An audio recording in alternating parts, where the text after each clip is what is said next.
کہ ہمارے ہاں نا آہستہ آہستہ غلطی تسلیم نہ کرنے کا رواج بڑا عروج پکڑ رہا ہے. ہم ڈٹے ہوئے لوگ. سرکار نے فلاح انسانیت کے لیے جو دوسرا کام کیا نا، وہ لوگوں کو احساس دلایا ہے کہ اگر غلطی ہو جائے تو تم نے بندوں کے سامنے اپنے آپ کو کلیئر نہیں کرنا، تم نے تو رب کے سامنے اپنے آپ کو کلیئر کرنا، اللہ کے سامنے تم نے بچنا ہے کہ میرا گناہ معاف. اور حضور احساس پیدا کرتے تھے. بخاری شریف میں قبیلہ غامدیہ کی اس عورت کا تذکرہ موجود ہے جو خود آئی تھی، کوئی گرفتار کر کے نہیں لایا تھا، از خود آئی. احساس پیدا ہو گیا نا گناہ کا.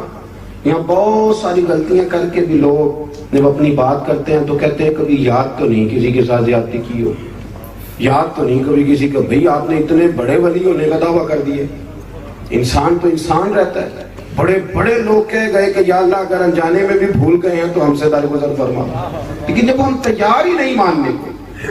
حضرت انس بن مالک کہتے ہیں وہ خاتون آئی، کوئی پکڑ کے نہیں لایا، کسی 14 دنوں کے ریمانڈ پہ نہیں اسے منوایا گیا، اسے وہ خود بخود آئی.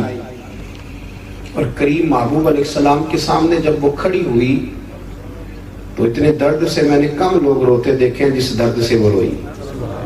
عرض کرنے لگی حضور میں غلطی کر بیٹھی، مجھ سے زنا ہو گیا، مجھے پاک کر دے. تو محبوب کریم علیہ السلام نے فرمایا تو کیسے ثابت کرے گی تو نے گناہ کیا؟ یعنی مجرم کو ثابت کرنا پڑ رہا ہے کہ میں گناہ کرا.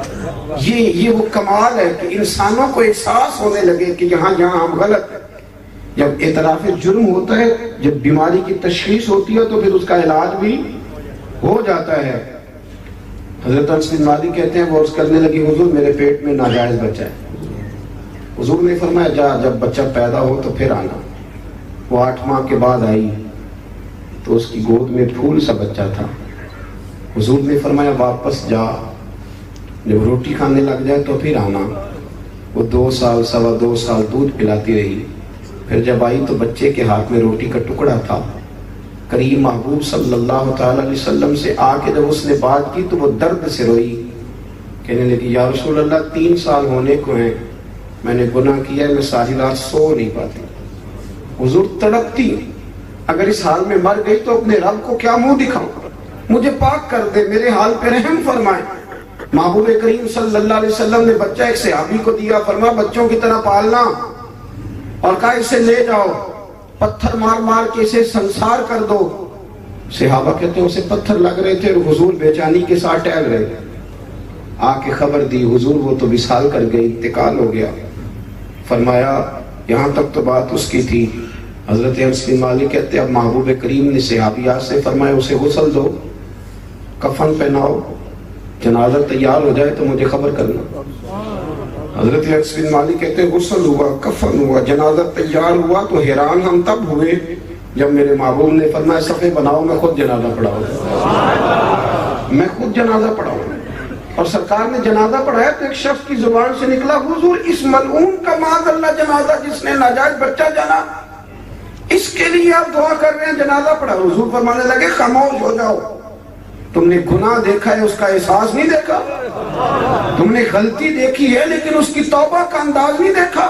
اور صاحب کنز العمال نے یہ لفظ نقل کیے ہیں کہ کریم محبوب فرمانے لگے اس نے تو ایسی شاندار توبہ کی ہے کہ اگر میں اپنی ساری امت میں بانٹ دوں تو اللہ سب کی مغفرت فرما دے گا. احساس جب پیدا ہو جاتا ہے نا اپنے دل کے اندر کہ یہاں میں غلط ہوں. ان العبد اذا اعترف ثم تاب تاب اللہ علیہ او کما قال نبی صلی اللہ علیہ وسلم رواہ مشکات. حضور نے فرمایا جب کوئی بندہ کہتا ہے نا اللہ میں بھول گیا تھا اور پھر وہ توبہ کرتا ہے تو رب اس کی توبہ کو فوراً ہی قبول فرما لیتا ہے. پہلی بات یہ کہ عقائد کو مضبوط رکھیں، مضبوط عقائد. اور یہ جو آج کل ایک اور ماحول چل رہا ہے کو تھوڑا ادھر کو تھوڑا ادھر، عقائد وہی درست ہیں جن کی تشریح شیخ عبداللہ محدث دہلوی نے فرمائی. عقائد وہی درست ہیں جن کی بابت حضرت مجدد الفسانی لکھ گئے، اور ان سب کو اگر کھلا کر کے بیان کیا تو امام احمد رضا فاضل بریلوی نے بیان کیا. انہی بزرگوں کی باتوں کو کھول کر ہمارے سامنے رکھا. مضبوط عقائد کی زندگی گزارے. اور دوسری بات اگر کبھی کوئی غلطی ہو جائے پھر اس کا احساس پیدا کرے، پھر اس سے توبہ کرے. تیسری بات جو فلاح انسانیت کے لیے بڑی ضروری ہے وہ یہ ہے کہ تھوڑا احساس پیدا کریں دوسروں کا. میری زندگی میری ذات سے شروع ہوتی ہے. میری ذات، میرے سے ہنس کے بولو، میری بات مانو، میرے پیچھے چلو، میرے آرام میں خلل نہ آئے، میری طبیعت کے مطابق. بھئی آپ کی طبیعت کے مطابق چلیں تو پھر تو آپ بہت بڑے خود غرض ہوئے کہ آپ نے صرف اپنے لیے سوچا. محبوب کریم کا کمال یہ تھا کہ حضور نہ دوسروں کا بڑا احساس فرماتے. آپ بخاری مسلم کی وہ حدیث پڑھیں تو حیران ہو جائیں کہ سرکار فرماتے ہیں میں جب نماز کی نیت باندھتا ہوں تو میرا دل کرتا ہے میں لمبی نماز پڑھاؤں. جب میرا کسی کام کرنے کو دل کرے تو پھر میں ساری دنیا کو چلنی پڑے تو میں کر جاتا ہوں. لیکن حضور فرمانے لگے کہ میرا دل کرتا ہے میں لمبی نماز پڑھاؤں، لیکن پھر میرا خیال آتا ہے کہ پیچھے بوڑھے بھی ہیں، بیمار بھی ہیں، بچے بھی ہیں. یا رسول اللہ نماز اللہ کی اور خیال بندوں کا. فرمایا میں بوڑھوں، بیماروں اور بچوں کا خیال کرتے ہوئے اللہ کی نماز کو مختصر کر دیتا ہوں. احساس جب طبیعت ہمارے ہاں نا تیزی کے ساتھ احساس ختم ہوا ہے. تیزی کے ساتھ ہم نے اتنی نفی شروع کی. ہمارے تو اہل تصوف میں اللہ ماشاءاللہ اب تربیت کا طریقہ یہ ہے کہ صرف میں ہوں، میرے سوا کوئی بھی نہیں. حالانکہ طریقت تو اس کا نام تھا کہ میں نہیں باقی سارے ہیں.